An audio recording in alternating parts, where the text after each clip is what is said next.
write a story, you know that you'll be invested for a lifetime because you don't know how long it's going to take. And even if the movie is made, once it's made, it's going to live with you. Don't think that like every story is for you. You have something that is just for you. Trust that that is yours. Welcome to Off the Lot, the podcast for filmmakers building careers outside the studio system. We're your hosts, Ken Kavatoff and Anthony Ebb, and this is where we break down what it really takes to get indie films made. Let's dive in. All right, welcome back to Off the Lot. My guest today is Mayumi Yoshida, a writer, director, and the star of Akashi, which is her first feature film. It premiered at the Vancouver International Film Festival, winning the Audience Choice Award, and received major accolades at the Whistler Film Festival, Toronto Real Asian, and it continues to receive festival honors, including recently winning Best Production Design and Best Screenwriting and Best Lead Performance at the Leo Awards here in Vancouver, British Columbia. Mayumi is a Japanese-born, globally raised director, actor, writer, and producer based in Vancouver, an alumni of the Women in the Director's Chair, WBD Access, and Canadian Academy Writers and Directors programs, the Toronto International Film Festival Writers Studio, and the TIFF Netflix Talent Accelerator Fellowship. She has earned acclaim for her deeply personal, emotionally grounded storytelling. Her debut won the Outstanding Writer at the NBC Universal Short Film Festival, Best Female Director at Vancouver Short Film Festival, and numerous international awards. Her music video, Different Than Before, earned a Vimeo staff pick, the South by Southwest Jury Awards, and a Juno nomination. Yoshida recently served as associate producer on the A24 Apple TV Plus series Sunny and was selected for the Beyond Japan Filmmakers program under the mentorship of Hirokazu Kurita. She and I also happen to share a producer that we've worked with before with Experimental Forest.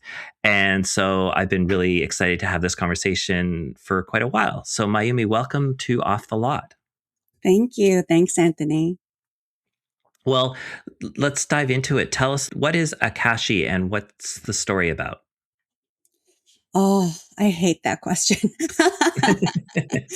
because I've had to explain it so many times, and there's so many different ways of explaining what the film Akashi is about. I tell people that it's a coming of age love story slash family drama that is about a Japanese woman in Vancouver who travels back to Japan for her grandmother's funeral. And that journey turns into this myriad of experiences that makes her question about her life and her journey of as an artist. So I tell people also that it's like if the farewell and past lives and in the mood for love had a baby, that's Akashi. I hope that explains. That does. I mean, having recently watched the movie, that explains it quite well. And it's such a beautifully made film and told in such a uniquely interesting way. You are obviously the writer and the director, but you also are the lead actor in the film. So I guess the question is, how much of this film was coming from personal experiences and so on? And how did you find being a writer, director, and the actor in your first feature film? A lot of people, I think that this is all based on a true story, and it's actually only partially. The conversation that I had with my grandma, which is in the scene at the cafe between the two characters, that actually did happen back in like 2011, and that sparked the idea for like the short and the play and. The rest of the story, like Kana's character, yes, it is like inspired by conversations and experiences that I've had, moving to Vancouver from Japan and then visiting my home in Japan. Like it's a very first generation Canadian experience. I think that is quite universal for anybody who goes back, and not even, I think, just immigrants, but anybody who's moved away from home. When they go back home for the first time in many, many years, they have this interesting experience with the family members and the dynamic shifts and of course relationship issues as well. So all of that is kind of something that collectively I think all of us experiences that I sort of wanted to put in the film. And then being a writer, director, actor is also something that I think everybody thinks that it's like super, super hard. I personally, it was smooth for me because I think as we were developing this, I was already attached to direct and write and act. And at early stages, I didn't think that I would be acting in it as well. I wanted to keep that option open that we'd see other people. But then as we kind of started to like get financing all together and,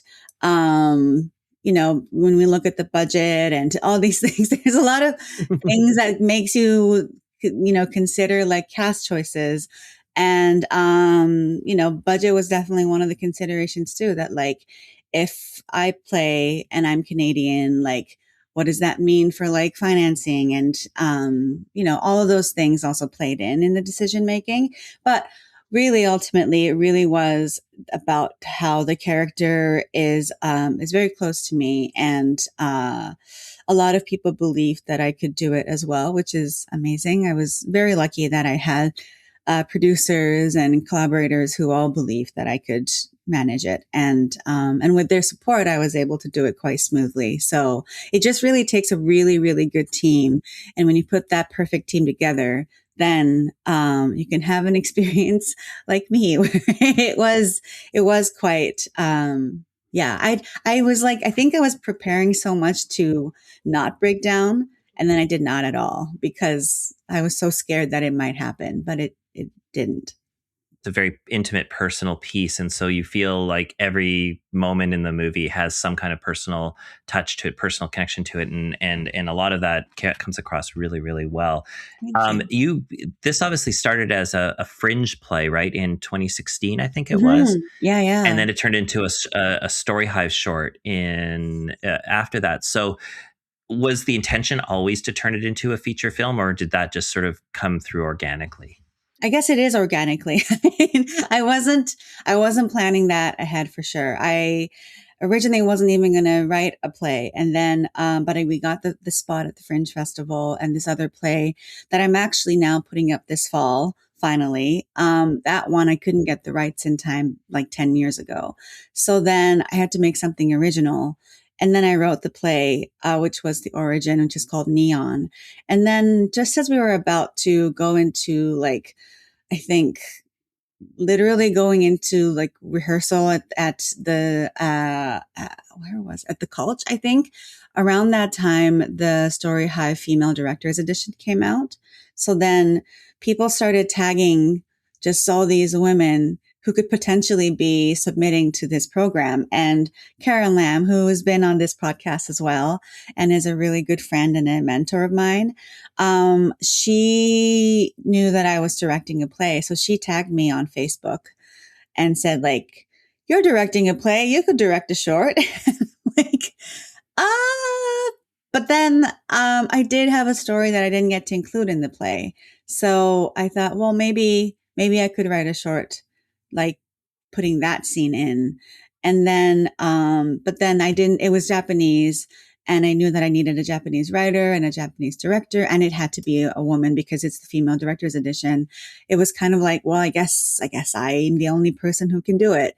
So, Yeah. I just watched a lot of YouTube videos and talked to a lot of Oh, amazing. people. And, and luckily, like I've had a lot of set experience through this show called The Man in the High Castle.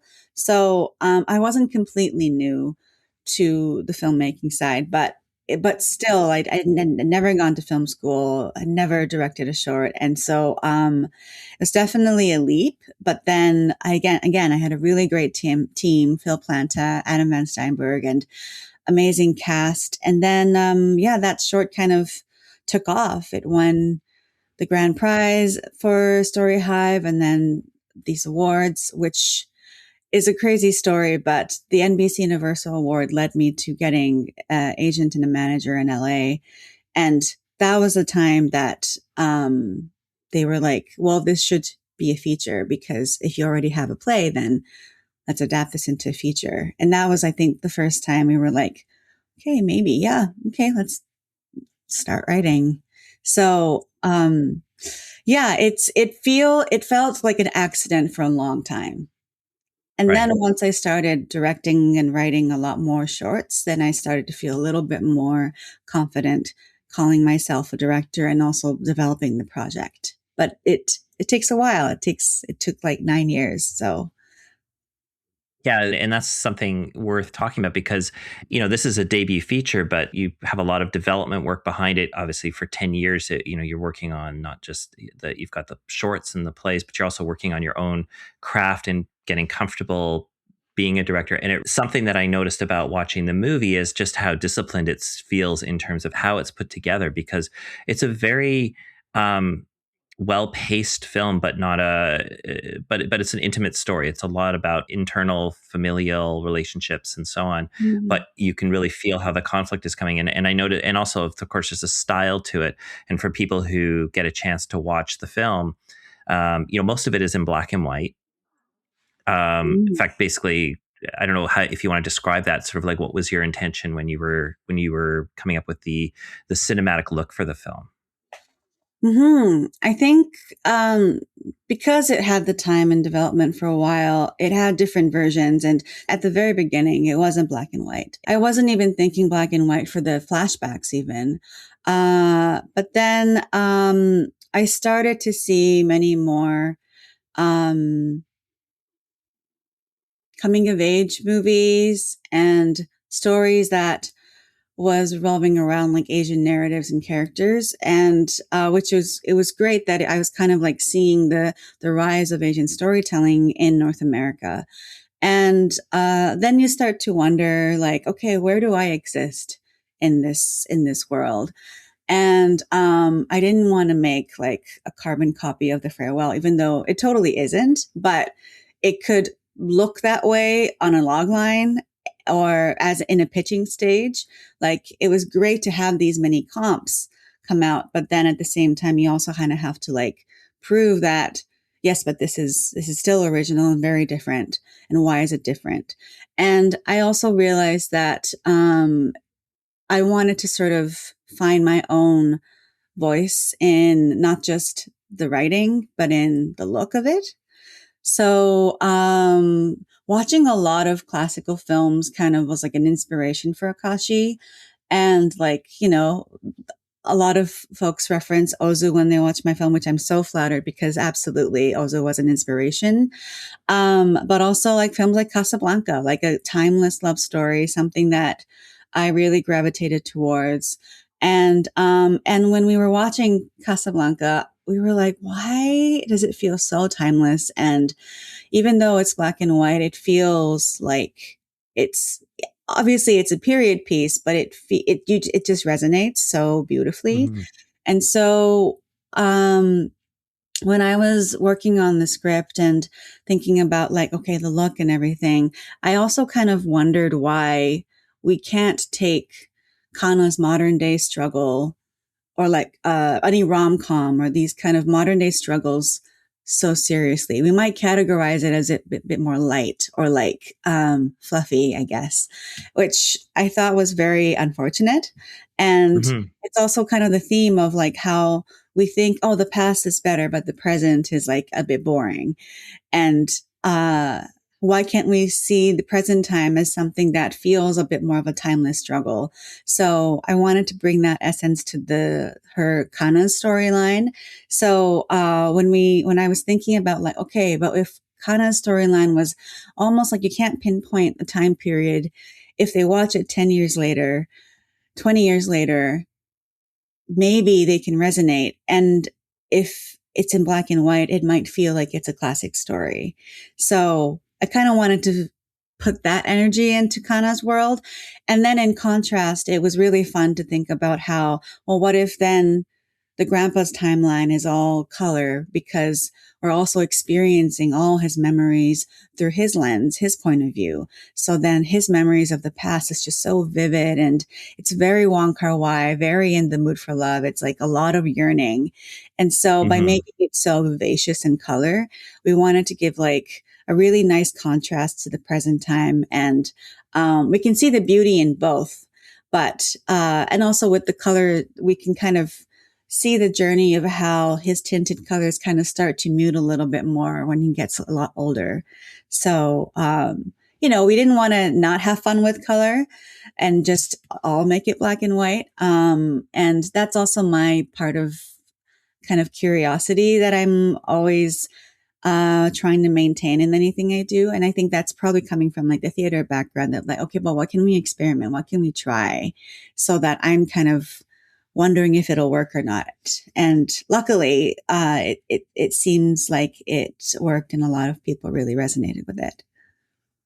Yeah, and I read a small part of that you had said once that part of you is scared of forgetting, and this Mm. idea of and the idea of how much of the directing of this film was about the film and how much of it was about documenting something that before it slips away, which is very much what it feels like this movie is resonating with or is timing into. Mm.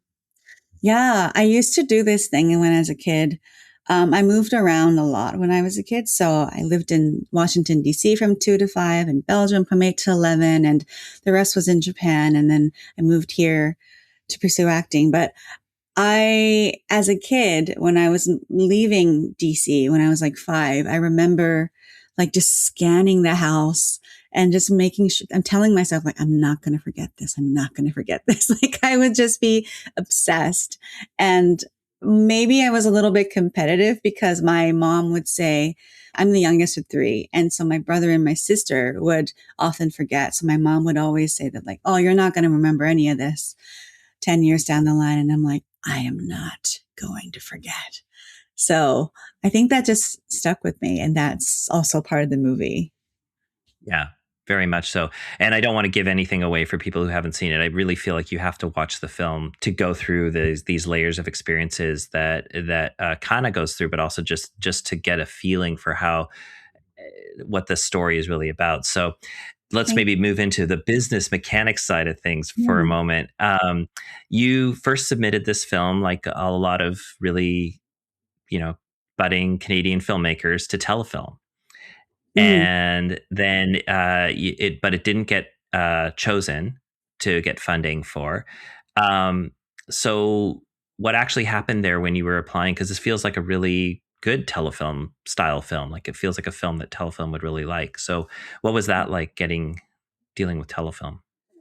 Yeah. And to be honest, they thought that too. I think Yeah. I think it was 2020, and then we were going to apply first for 2021. So the first hurdle was even just applying for development. That was even like the first hurdle, just to like incorporate and have a company that is owned by BIPOC, which is me and my partner, and like dealing with like the ownership percentage and how I'm not a citizen, even though I'm a permanent resident. That's a whole other thing. But we somehow figured that out because also the people at Telefilm who were kind of advocating for us, they really believed in the project too. And they thought like, oh, it's a great story. And they believed in me as a director and writer. So they were like, apply for this. And then we got the development. And then they had mentioned that there's been, exceptions before for production fund, even though we don't technically qualify, because at the time there was a rule, a language restriction, where it had a telefilm film that gets funded had to be 50% English, French, or Indigenous language. So to be qualified as a Canadian film. So our film was written in English, but the spoken language, 80% of it was Japanese. And so we told them at the beginning that, well, we don't technically qualify. But then they mentioned that, yes, but there has been exceptions in the past. So submit anyways. So we did. And it's obviously not an easy submission. I think anyone No, who's no. gone through telefilm knows how extensive it is. And, but we were ready. We gathered everything, and we got Tyler Hagen from Experimental Forest on board, and Natch Dudstimeta, who's the other producer, who's my partner for Musubi Arts. And so we applied all together, and then few months later, the producers got I think, a call or email from Telefilm directly saying that we didn't reach adjudication because of the language restriction. And well, we knew that, but then the reason was that they had an overwhelming amount of non-English, French, Indigenous language films that were submitted. So it was like a blanket no to all the projects that were in that category. So then obviously we were heartbroken, and we also were like, what was the overwhelming amount? And so I can't remember how it started, but some people started kind of connecting. The producers started connecting, like, did you get this email? Did you get this call? And then collectively, I think they started this email chain. And then I also wrote a big Twitter rant when Twitter was so cool back in the days. I made a huge post about, like, it feels like an erasure of identity because this story reflects my experience as a first generation immigrant, and to portray accurately and authentically, the family members need to be speaking Japanese, and it would be strange for these characters going to Japan and everybody there speaking English. It just wouldn't make sense. And so it was a huge, huge post, but a lot of folks retweeted and replied, and like they just kind of, it went kind of viral. And then it got CBC's attention. And then around the same time, the producers, we all kind of met up on Zoom and discussed this matter. And then we were like, okay, let's draft a letter, a petition letter, and then start this petition. And so collectively, we wrote this letter, and then we all signed, and then we sent it to so many of our peers. I think we gathered around like 300 something signatures across Canada, and few from international, like states and somewhere else too. Like it kind of became a bit of a movement. And then, I got interviewed by CBC, and then we sent that petition letter to them. They were like, noted. And then we didn't hear back. And I think they had their own like language committee which was looking into this matter. So the timing was like, it kind of was a very, even though it was unfortunate that we didn't get it the first round, the timing of the conversation was very timely because it was also the time when Minari and The Farewell was like discussed in the States, whether it's like an international film or an American film, when like it's clearly an American film, but because of like the language percentage, the category was like different. And like, again, it was like I feel like the world was kind of talking about this world as in yeah. yeah. That is the world, right? So yes, sadly, yes. But yeah, so that was like a kind of like a great timing for us to kind of ride that wave of this conversation. And then a few months later, I think like September or October, they came out with a new guideline. And then when we looked at the guideline, the whole language restriction was like gone. And it only was, I think it was like, it must be a quote unquote Canadian experience, whatever that means. So the actual number and percentage and all that was like gone. So obviously we were like, okay, well, we can reapply. And then the next year we reapplied, and then we got the funding. So, it was definitely a journey, and I definitely don't want to take full credit at all. It was many, many producers working together. I happened to be like the vocal one on Twitter, and we changed the rule. Yeah. And, obviously it takes a village, it takes movement from lots of people to help identify maybe a corner of the, the medium, the filmmaking medium that is underrepresented, and not necessarily underrepresented in necessarily a cultural way, but also just in the way that we have to understand about the way Canada is. Canada is a English, French, Indigenous. Those are sort of the main languages, but we are actually a built up immigrant experience. I mean, that's what Canada is Canada is actually a mosaic of immigrant experiences, and everybody coming and bringing their story is part of the Canadian experience. Mm-hmm. And so you hit it at a sort of a zeitgeist moment, I think, that where that needed to be recognized, and your film just happens to be sort of maybe the spotlight of what that actually means in practice. It's hard to think of this theoretically, but when you Mm-hmm. put a film like yours in practice, because it takes place, the film itself takes place in Japan, and the foreign language component is there, but it is inherently a Canadian immigrant experience, and this could be useful in for a variety of different immigrant experiences as well. Totally. And I think we just happen to be sort of like the catalyst, but I'm so grateful that that rule changed, because now we have so many films that are in many, many different languages, and we don't we don't get censored in our language, and we also could experience so many different cultures that exist in our country. So yeah, I'm very grateful for the change. And I also want to acknowledge that I'm from Japan, so I know when a country is hard to change their mind. Like it is extremely difficult to change a big policy like that. So Mhm. I feel extremely lucky that, first of all, like so many people felt the same way. And also we were able to like change minds and update. And it needs a lot more updating on many other places.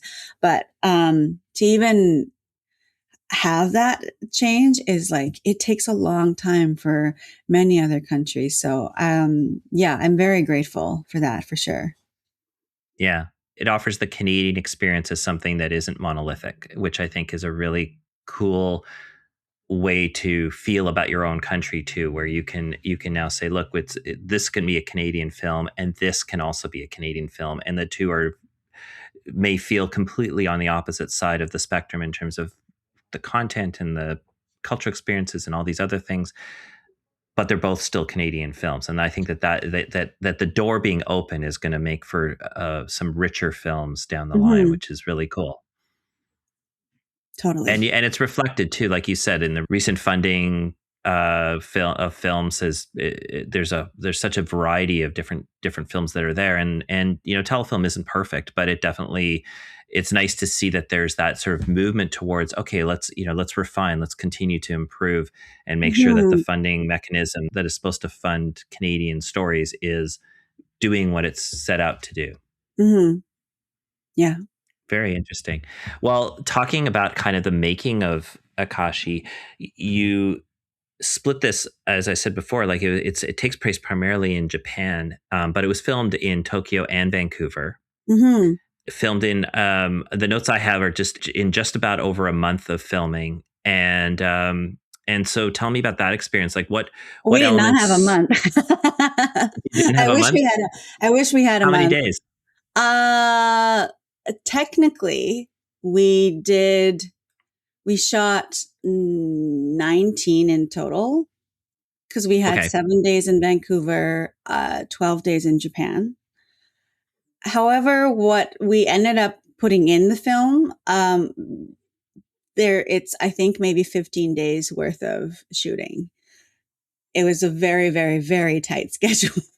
that's really tight. Yeah. Yeah, I think one of the days in Japan, we had like an 11-page scene, and Oh my like, gosh. a lot, 10 person cast, like a lot of big days.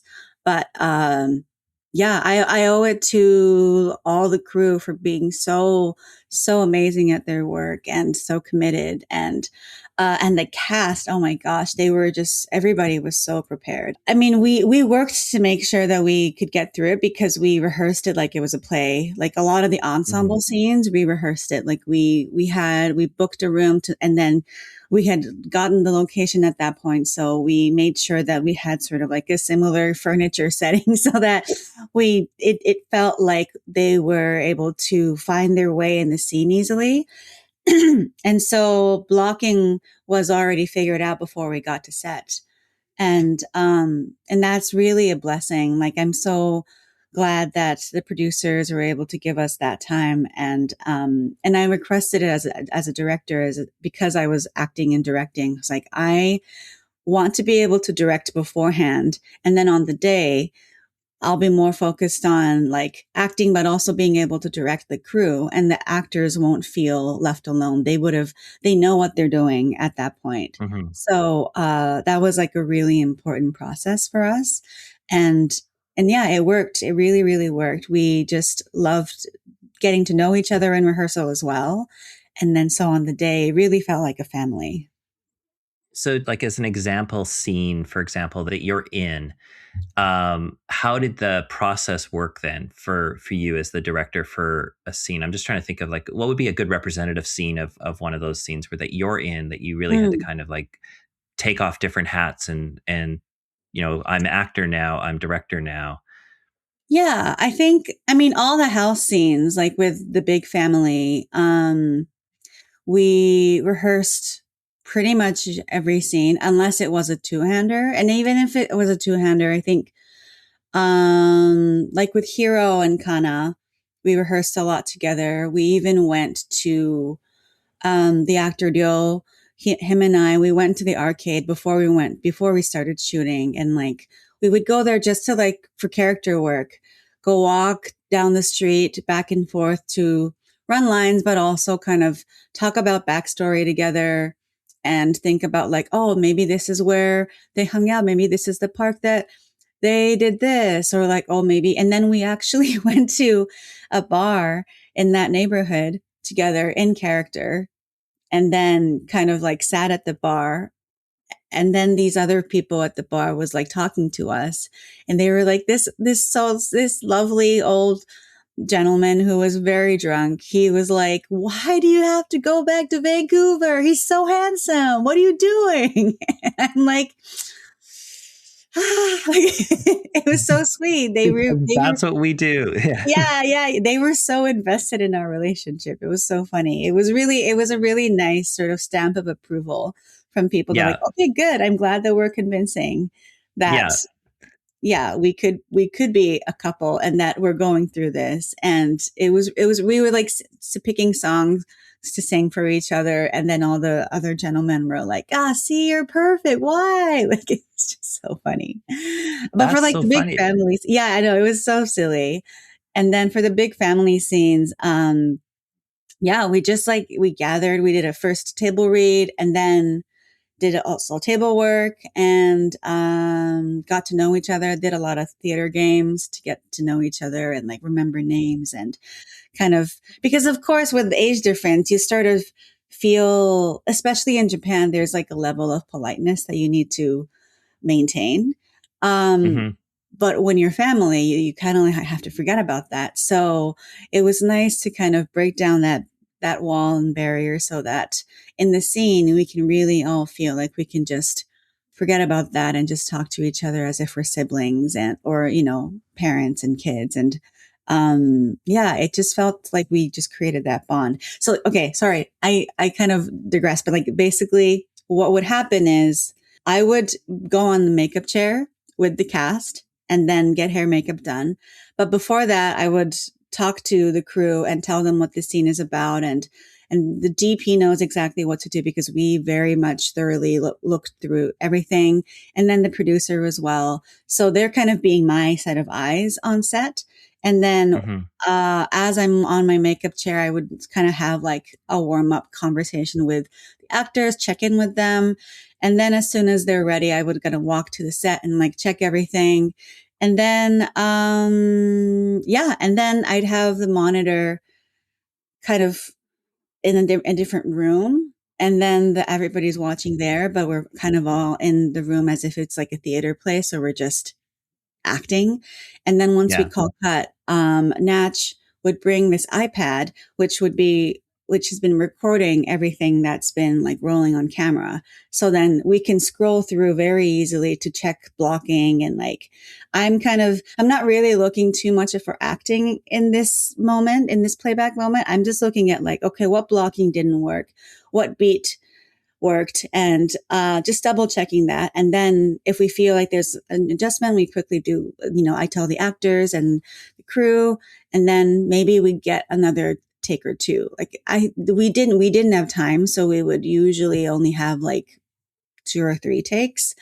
But most times it really worked well, especially with the group scenes, because I think we were all, even in the auditions phase, like I was very adamant that like they're able to improv, they're able to like communicate and just be independent and Mhm. work with me comfortably. So yeah, I hope that explains the That process. does really that's really well, and it feels like when you're acting, when you're actually in the scene, for if the performances are going well in as you're experiencing them, because you're experiencing them in real time with the characters. You know whether it was there or not. You know whether it felt right or not, before you get Mhm. there, and so it's really just double checking that the technical part took care of itself. Totally. And it helps that Natch, who's the producer, is also the editor.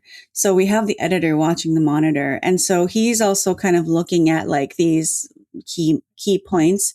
Oh, sorry. The key points that we've discussed earlier. On like, okay, in this scene, this dialogue really matters. So we need to make sure that this is heard. And like, these actions that we need to see, blah, blah, blah, blah, blah. Like all these things, we did enormous amount of prep to make sure that we were all sharing my same brain, and Yeah. which is a privilege when like everybody is that committed. So yeah, and then I think with checking on acting again, like I feel like in theater, once you're on stage, you don't really, once you have it down, like you have no playback. So you just trust that the take that we do is like we're present and we're doing it. And unless there was a very clear line flub or something, we rarely reset it. Yeah. And so with that, you're obviously doing a lot more, maybe rehearsal time and a lot more prep time in the acting side of things than like how much time did you have for rehearsals and for that? And were you doing a lot of that in Vancouver, or were you doing a lot of that in Japan, or both? No, the Japan cast were cast in Japan, and we rehearsed in Japan. So I flew into Japan maybe like a month and a half before the shoot. So I got to have a lot of meetings and do final casting and location scout and all the prep, and then also like squeezing in those rehearsal periods. And we had maybe like 5 days in total, and each pockets of groups had like 2 or 3 sessions. I think the big family had the most, I think we had 3 sessions. The first was just table work and getting to know each other. The second was actually putting it in like on our feet. And then the third was kind of like doing that again and double checking. And then the young lovers had 2 sessions. The older actors with the grandma and grandpa and the lover, we all had like, I think we had maybe one meeting and then another to just like run through lines if they had notes or anything. And then with Hero, who is my counterpart, we like unofficially rehearsed a lot too, kind of like going to the shopping arcade, or like Mhm. yeah, just like me going to, he was teaching acting, so I would go to his acting class and see how he teaches, and then we could kind of get to know each other more. And then oh yeah, and then we also like sometimes shopped for like wardrobe. I would go shopping with my costume designer to kind of like talk through the wardrobe of Kana, to be like, oh, maybe this is the sweater, maybe this is the outfit. And then the big karaoke scene that I have with the theater troupe, I also took them to the actual location bar so that we could all feel like this is a very familiar bar. Mhm. And and then the song that he actually started singing, he pitched me in that rehearsal that like I had a different song in mind, but then the actor's like, I have a song that I want to pitch to you, and I think it'll really work. And I'm like, okay. And then I heard him sing, and the whole crowd in the bar, just like the general public, everybody was like clapping and just so excited. They were like, oh, he's great. Like Yeah. we need to license this song. And Yeah. I'm so glad we did. And it was such a gift to work with actors who was so giving. They were always so collaborative and would come up with ideas. What were some challenges you had as the directing this film? Like, what would you say are some things you found were difficult making the movie? The actual shoot itself to me was probably the smoothest. The development was just insanely difficult. Just getting a film funded is the hardest. Even if you get the first yes from Telefilm, trying to get financing for the rest of the film is like so hard. And I think we stalled there quite a lot. And then even in post is my favorite actually. It's my favorite process in film because it's so calm and you get to see everything come together. But we also had a huge conversation about like the cut. And there is actually a 2 hour version, which is unreleased. And we love that film. And that's actually quite accurate to how I wrote the script. But we ended up cutting 20 minutes after kind of like having some test screens. And like we felt like, okay, maybe 2 hours could be a bit too long. So we shortened it to 100 minutes. But we also felt like there are some storylines that maybe the audiences didn't necessarily need to see. So once we opened the cut and then did our final cut, which is the 100-minute version that is out now, we feel like it's like a really good spot for the film where like we really can focus on Kana's journey in Japan. And yeah, one day maybe the 120. It's a completed film that with sound everything is done. That I hope one day we get to show because you also see like Vancouver and the amazing Vancouver actors we got to shoot with. And it was a really, really hard decision. But luckily, again, they were all very supportive of that decision. And I think that was one of the hardest things to kind of decide that calling it, okay, what is the final cut? It's so hard.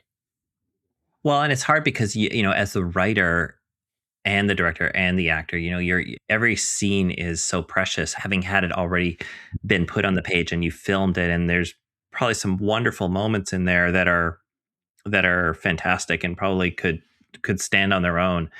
And especially because it sounds like you cut a lot of the Vancouver parts out, right? Or a lot Mhm. of the Vancouver part basically ends up on the floor. And so that almost feels like, well, then, like how did you put all that time into filming that section of the story and then not use it? Yeah. And that's difficult, but also then to serve the movie that needs to be told, it is that, I guess they always call it like kill your darlings sort of moment where you're going, okay, I guess it just has to go. Big, big kill your darlings, kill your Yeah, yeah, babies. yeah. I Crying think it was, moments and oh, truly, truly. But I really stand by, like, I'm really, really happy with this final cut. And I think it's just a different movie almost. Like it's kind of, yeah, it was really great to kind of like dissect the script at that stage and really ask myself, okay, what is the focus? What's most important? And when you narrow it down, it is actually a lot more focused. And mhm. um and that's it's hard as the writer and director and the actor. Because as an actor, I'm like, oh my gosh, you're cutting my scenes. As a director, no, I'm cutting all these beautiful shots. And as a writer, I was like, no, all these amazing scenes that I wrote. Like it's Yeah, so heartbreaking. But really at the end of the day, it really is like, well, what serves the movie the most? Like what is best? So it was a really, really good lesson. And I'm so, so grateful that the producers were very open to that. And because you don't get a second chance. It's very hard. And sometimes people will have a lot of resentful feelings for not being happy with their first feature. And right. um, I've met a lot of people who felt that way about their first feature too. That I felt like, ah, I'm so lucky. Like Yeah, I still like in every screening, even if if there's no emergency, I will sit in every single screening because I love not only like hearing everybody's reaction to it, but I love watching all the actors and all the memories come back. And I unshamefully love my film. I think that's lovely, and I think that that's really a good place to be too, because making a movie is it's a life of its own, and Mhm. it truly there's that cliche of the movie's made three times. It's made in the writing, it's made in the shooting, and it's made in the editing. So like you're making three different films at three different Totally. moments, and they all are essential parts of the process, right? Like you have to write scenes that might not make it into the film because that's the only way you can write to the stuff that is going to be in the film, Mhm. and it has to live there because everybody needs to know that that scene was there. Like you almost need to know that the scene exists because Yeah. it tells the story and it helps inform the rest. And then you film it, and of course filming becomes a practical thing a lot of times. More than anything, it becomes a what can we afford to do, not so much necessarily what would be what we want to do, because that's the battle, Mhm. is you're battling schedule, and nothing is ever it's always compromising pieces, not necessarily compromising can be a bad word, but it's like that's what's necessary to get what is essential Mhm. into there. And but you don't know while you're filming it sometimes what's going to work in the edit, because you're Totally. filming it in pieces. You're not watching this as a play from beginning to end every day. Mhm. You're watching, a part in the middle of the movie, a part at the end of the movie, and a part at the first third of the movie sometimes, and you're trying to just keep it all in your head of like how it's going to flow together. Absolutely. And I think even in prep, we had two versions of the shoot. Like we, up until maybe 3 weeks or so before the shoot, we were planning two versions, the 18-day and the 12-day. And so I had two different shot lists as well. Because we shot listed like 3 months before the shoot, like back in September, and we shot lists and storyboarded the whole thing. I mean, storyboard as in like I drew my Yes. my doodle storyboards, which I loved, and I'm so glad I did that because I memorized the entire shot list in my head. But what happened was like we would make a version that is 12 days, that is not a Canadian Japanese copro, and then an 18-day, which was an official Canadian Japanese copro. So like the amount of money we could spend in Japan was different. Right. So 3 weeks or so before the shoot, we were like, okay, we have to pull the plug and like, we can't do this anymore in terms of like the Canadian Japan CoPro. So we went with the Canadian shoot in Japan, which meant cutting 6 days, which meant a lot of these shots had to be like one single shot. And so we were prepared for that plan B. And I'm so glad we were because these one shots that we chose were very carefully decided. It didn't feel like it was like a compromise. Like the single shot of like the family scenes, like all of that was intentional because it wasn't like, okay, we don't have time. This is what we're going to do. Most of that was really, we knew we wanted that frame, and that's how we were able to rehearse and block it because I know that this is the only frame that we're going to get. And because of that commitment, we actually were able to create this beautiful visual language that almost was like cohesive, which I didn't think we even noticed that much when we were shooting it. And sometimes we were actually like, okay, we're maybe doing too many single shots. It'll affect the edit. So we have to like just be mindful, and we're like, okay, we need to make sure we're not doing everything one shot. But yeah, but I also really enjoy like just single shot, and we just see and observe what's happening because instantly you're like you are now part of the scene. Like you're sitting there with us, and Yeah. the acting and the blocking, all of that kind of invites you in. So it really helped me shape the language, the visual language of the film. Yeah, and the like that one scene that you're talking about, where that sort of the dinner table, where everybody's sort of sitting around the dinner table, and it's Mm. such and obviously some conflict kind of breaks out in the scene, which you watch the movie, you'll see. But Mhm. it's like there's some conflict that breaks out in the scene, and it like I'm like I've been at that dinner table. Like everybody's sat at that dinner table before, and you really feel like you're just like almost like nervous because of some of the conflict that's happening, this interfamilial conflict that's going on, and you're Totally. kind of like nervous because you're like I just don't say anything, just don't say Yeah, anything, and you yeah, can, but you really feel that, like you feel it bake, and I didn't even notice that it was a one shot, and I just felt like an experience of being around a dinner table with a yeah. family that That shot is has like several cuts. It's not that, that's not a single one, but we were definitely conscious of making people feel like they are part of this dinner table for sure. yeah. Yeah, and it was very, very, very well constructed, and like you said, like you're not noticing a lot of the. I always say if you notice the camera tricks, then you're not paying attention to the film. So, Yeah. And uh, even like selecting the locations, like originally grandma's home and Kana's home, like family home, was a separate house. But then we could when we shifted to the 12-day, it also meant that we can't afford two homes, so we have to combine, which was like, okay, that could actually be a good story point where like they've lived together, so she grew up together, and I just combined a lot of scenes, and like it all kind of felt like, okay, this was meant to be.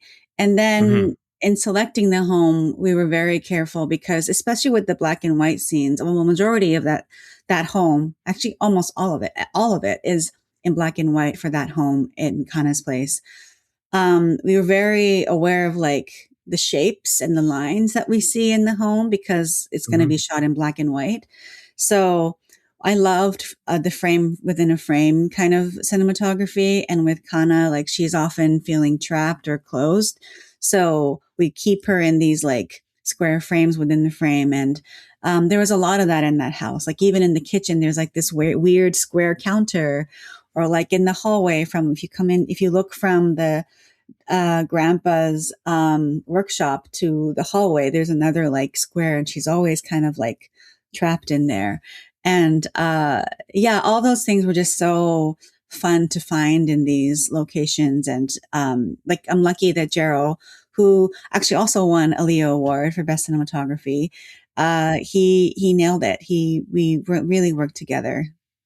and you see that too, like even in the what's the I'll call it the bus scene at the funeral, where everybody's sitting on the bus and chatting, Yeah, yeah. and They're just Kana's like, kind of isolated yeah, yeah, in her little space. So that theme kind of carries over, and that's a very confined little space, but you sort of feel like she's sort of confined, and she's got one seat to herself, and everybody else is kind of having a moment around her.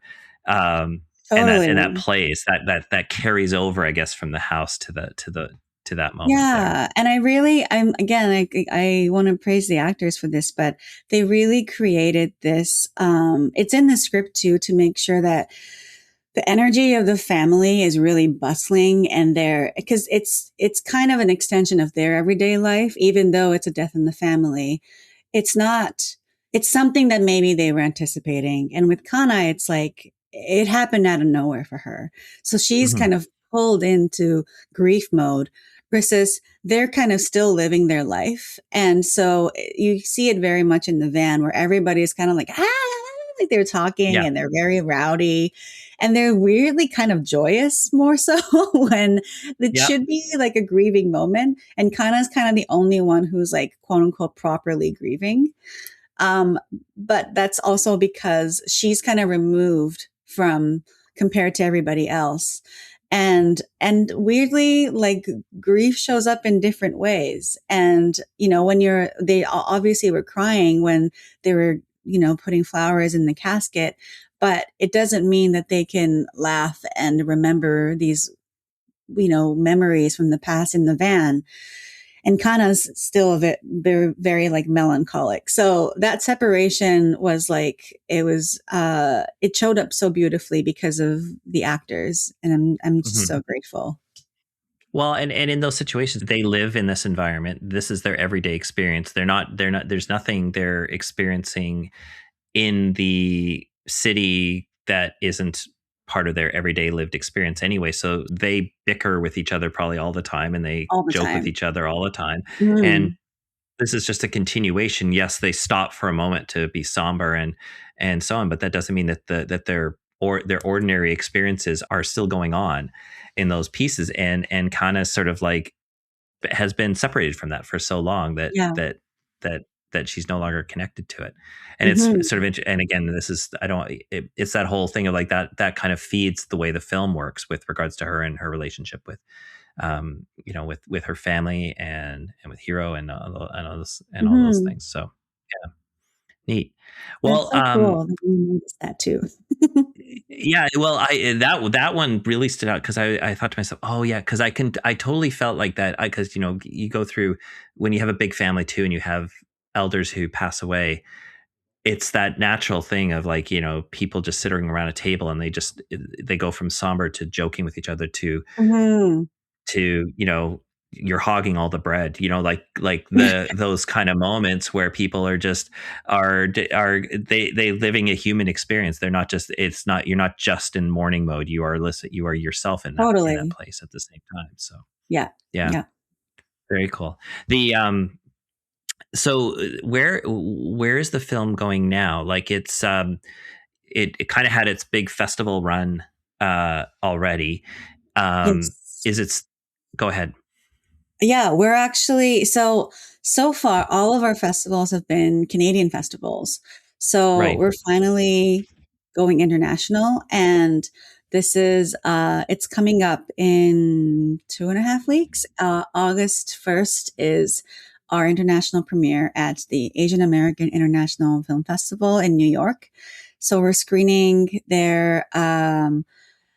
Yes, there. And then after that, it's not announced, but we'll be doing another international premiere in Asia. Oh, cool. Okay, Yes, well, it's not announced we, yet, so I can't say, but yeah, th- it's very exciting. that's very exciting. And are you traveling and going to those screenings to the New York one? Yeah, yeah, I'll be there for New York, and it's actually my birthday too, which is crazy. So it'll Amazing. be yeah, it's very sweet. And then I get to also screen with Andrea Bang and Diana Bang's short film One Last Walk, which is a beautiful short. So we're screening together, which is amazing, like just representing Vancouver. And yeah, that next screening will be really fun. It'll be international as well, and I think yeah, down well we have definitely more international festivals coming, which Fantastic. I wish I could share. It's just not announced yet, but and then on the it's not official yet, but we're planning a fall theatrical release in Canada. Okay. So with Kino Smith as our distributor. So we don't have dates yet, but yes. Well, I will say this is that I was able to watch a screening link that you sent me. It really feels like you need to watch this in a theater. Like the way the cinematography is, but also just the set design and the pacing and everything like that. This is a movie you cannot have with distractions around you. You need to sit down and really like get engrossed into it, because I think that that's one of its most amazing storytelling beats that I found is that within 15 minutes you sort of feel like you're immersed in the story. Streaming it on your laptop just doesn't do it justice. So you have to watch this in a theater, or at least a big screen in your home where you can turn off all the lights and turn off all the distractions for 100 minutes. I agree. And it's also the music that Andrew scored is like, it's just like really engulfs you. And Oscar, the Yeah. sound designer, like a lot of the sound is so crisp because I also feel like culture lives in sound. Oh So yeah. the soundscape of Tokyo and these materials that she touches in Japan, like all these things, we were we worked really hard on sound because yeah, I think it just creates obviously this immersive experience even more. So, like, even nobody will notice, but even the creak of the house, how it ages, is like Hmm. something we looked into in details of like in the flashback, this is how it sounds, but now in present time, this is how much it sounds now. And like, nobody will notice, only I will notice, but it was just so fun for us. Yeah. And we were at the TIFF Bell Lightbox. Oh, maybe it's just TIFF Lightbox now. But that theater, we got to screen there, and it was like so crisp that we were just like getting chills from hearing everything. So yeah, definitely the movie theater. It would be amazing, and maybe bring a handkerchief or a Kleenex. 100%. Um, Yeah, absolutely. And stay through the end, because the music that plays through the end credits all the way to the end, you just sort of you can close your eyes if you want to, or do what I do, which is always I like to read the credits. Yeah, you want to stay to the last bit, because the music that's playing over the credits is just really gorgeous. Like it oh, plays I'm out so glad. so well. Yeah. And Thank you. there's a little Easter egg Yeah, yeah, moment in yeah. there too that you kind of have to stick around for as well, Mhm. which again is clever and interesting as well. But it's just Yeah. the music at the end is so beautiful. Thank you. And that's like it's actually like a Japanese thing where you sit through till the very, very end. Like people rarely leave until the end credits have finished. So, and I really love that because you really get to experience the full movie with the score at the end. And sometimes if there's like, it's a song with the lyrics, sometimes there's messages in the lyrics that the filmmakers have decided to put in. I love these details. So I wanted to kind of keep everybody in, in as much as possible. And yeah, I know it's really, there's a story behind getting the music for Aqua, which is Ryuichi Sakamoto's song, a very famous song. And he was like sort of like the origin to even me writing the play. So that song was there from like the play till obviously we couldn't use it for the short, but whenever I got lost in the direction of the story, I always listened to that song and it kind of put me right back into the right place. So I'm just so grateful that I got to use it for our end credit. Yeah, it's gorgeous. And you know what? I'm with you. I always love watching and listening to the end credits. I feel like the movie isn't complete until you've watched till the very last moment. Yeah, And I agree. there's a part of that also that's out of respect to the team that put the film together. I always think it's so important to honor the people that actually made the film Mm, by and we give you the music to listen to while you're honoring the people that were yes. involved in the film, and giving thanks to the people who the environments, the communities that maybe helped bring the Hmm. film together, not just the actors and the crew, but also all the partners that come in and Yes. help make the film possible. Because it really shows that as much as you know your name is the spotlight on the film, it's really a community experience that puts these things together. You cannot make a movie in an isolated environment and have it turn out as well as a movie like this can turn out.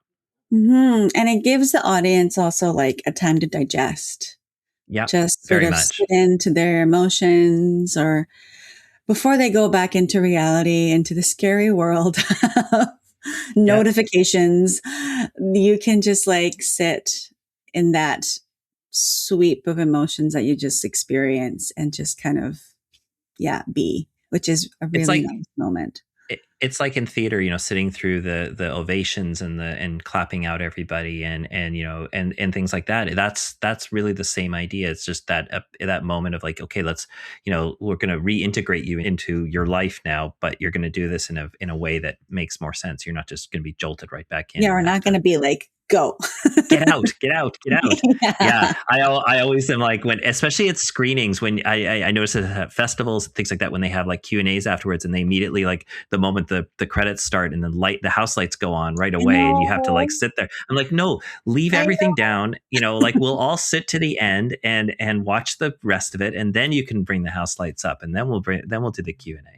Yeah. So there you I go. That's the movement that needs to win out on this. Is that I notice that festivals do that all the time, and I'm like, ah, no, I you know. guys And of all they're pinched people, on time. Like I get it. It's hard.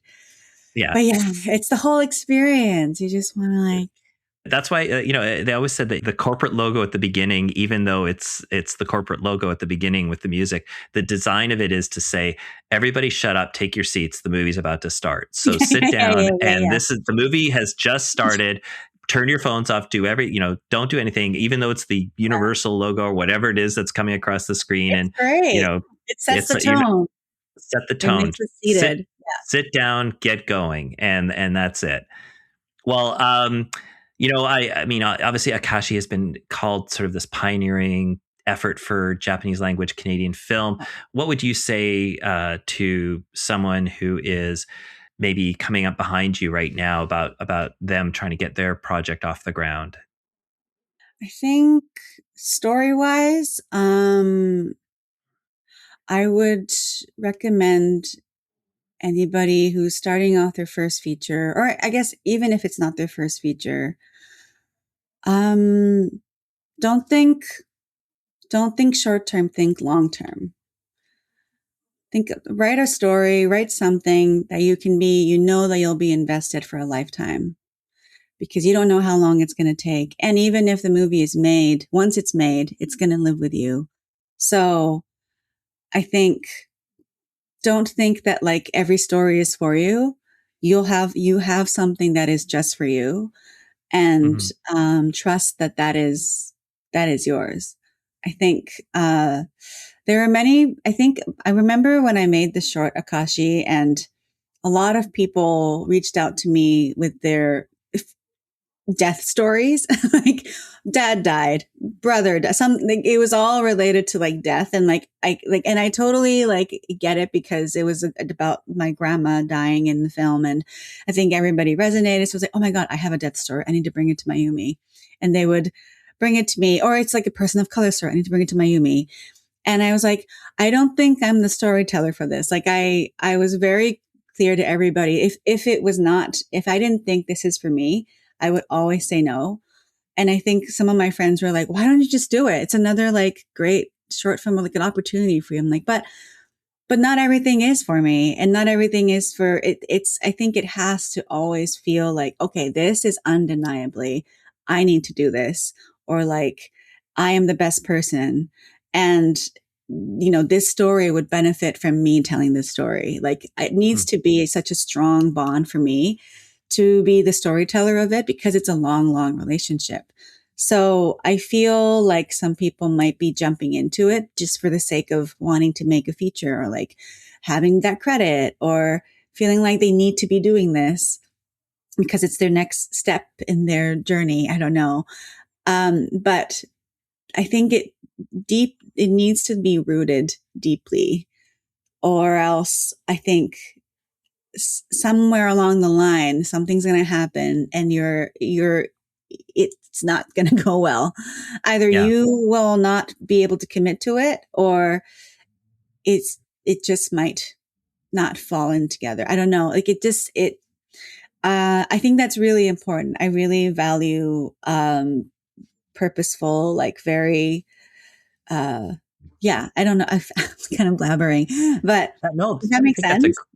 that's a great answer because I don't think people think about that too much. Is that they think, oh, I've got to get a feature film because that's the best next step in my career or whatever you want to call it. And then they maybe put aside the film that matters the most to them just to get a film that they know they can make. And I think uh, there's a certain wisdom and wonder to being able to say, look, I'm making this film because I'm the only one who can make it the way that I think it needs to be made. And that's not ego. That's just saying, the story you want to see on the screen can only be told by you. It can't be told by someone else. You're the voice that needs to be interjected into this moment. And Yeah. you're like you said, you're not. This is a very personal story. It definitely resonates with lots and lots of people. That doesn't necessarily mean that you're the vehicle for all films that are exactly like this, No, right? absolutely not. Because in fact it would be disingenuous for that to be the case. You'd want someone else to tell their story in their way, Mhm. because Mhm. that makes the experience more rich anyway. Yeah.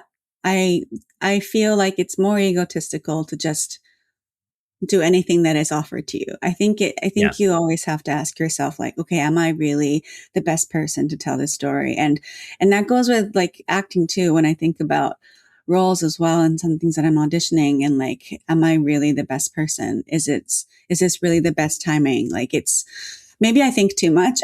I'm sure my agents would be like, can you like think less? Yeah.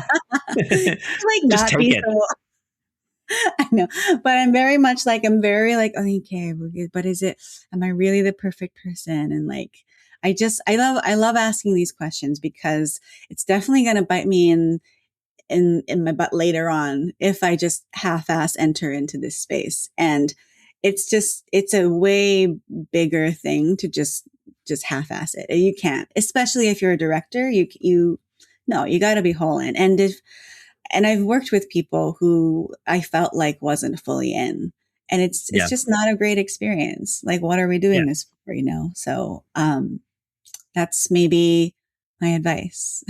And you really only get a few kicks at the can anyway, right? Like you're only going to get, obviously, if you're directing that sort of like the stuff that gets thrown at you, you get maybe a few more kicks at it. But in order to do things that really matter to you, you're only going to get maybe 6 or 7 opportunities in your life to really do films to direct and really take a film that matters to you to its Mhm. end result. I mean, yeah, you could be Steven Spielberg and maybe have a much longer career, but most of us don't have that opportunity. You've got maybe 5, 7 good, really good passion projects that you can actually put together in the time that we have here. And you don't want to waste those years on Mhm. something that you're kind of just doing it because you feel you should. But even Steven Spielberg, like, I think it was Hamnet was brought to him and he was like, no, I'm not the person. Chloe Right. is. He gave it to Chloe Right. Zhao. Like I think that's how it should be, that we should be keenly aware and curious about who are we as a creator and a voice, like who am I in this space? And Hmm. then not to say that you should limit yourself in that. Absolutely not. I think you should always be curious to like try new things. And the things that I want to try next is like totally different from Akashi. But that doesn't mean that like you do everything. You still have to be, I think, I like to curate. I think it's a really good thing to curate. Yeah, and it shows in the quality of the work that you're able to make then too. Because if this is your first film, and you bring that same level of curiosity and energy and aesthetic and um, part of yourself to the next film, I would say that people will be watching out for you. People will be watching out for like to make it because they'll go, well, I wonder what Miami's going to do next. I wonder. And yeah, do you know what you're doing next, or is that are There's we? several projects for sure that I'm like developing that's like outlined, or like I have a pilot script. Yeah, there's definitely things there, and it's all kind of, as I'm sure it's like you never know what's going to come first. Right? So we just keep watering each plant and see where it goes, Yeah, and then kind of go with the flow. And there'll be some shooting stars. You're like, oh, and sometimes you'll catch it, and sometimes you'll be like, oh, nope, that went. I don't know. Where that? I don't know. It's yeah. I'm kind of in that like watering and also looking at shooting stars. it's I'm kind of in that place where we'll see where anything takes me. But also kind of also enjoying this fruition phase of Akashi so that um, it gets to the places that it should, because I also I'm very aware of films just ending up on a stream or whatever, and it just like disappears. And I always had this image that like, okay, I want people to watch Akashi like 10 years down the road, 20 years down the road. And so I'm really excited to take it to audiences in theaters and different countries. So yeah, doing both. And then I'm also doing a play in October. So I'm directing a play in October, which is so amazing because it's just a different medium that really nourishes the artistic well. Yeah. Yeah. So I feel very lucky to be able to kind of dip my toe in these different worlds. It gives me different inspirations. Well, that's amazing. Well, thank you so much for your time today and for taking us through your journey with Akashi and with your filmmaking journey as well. Well, thank you. Thank you for just researching and doing all the work to like get to know me. That's so kind. And I feel honored to be on this because a lot of cool people gets to be on this podcast. So I'm very honored. Oh, oh, lovely. Well, thank you so much. Well, of course, the film is Akashi. It is going to be in New York in August, and somewhere in Asia after that, and then there will be some theatrical experience that you can have if you're in Vancouver. And so you just got to watch around and see when it's playing near you, and make sure you go see it in the theater when it's available. Yes, you Thank you, can everybody. follow akashi.film on Instagram, and my Instagram, I'll be always posting. So, Of course. There you go. So follow it on Instagram, and stay tuned. And if we'll once it's available to send us a link, and we'll post it out on our stuff too, just to make sure people go and see it. sweet. Thank you. Okay, so that's it for this week's episode of Off the Lot. We want to hear from you. If there are any topics you want covered or any questions you'd like answered, please email us at podcast.offthelot@gmail.com. You can also find us on Instagram and YouTube. Our handles are in the show notes. Be sure to like, follow, and subscribe. And share this with your friends. See you next week.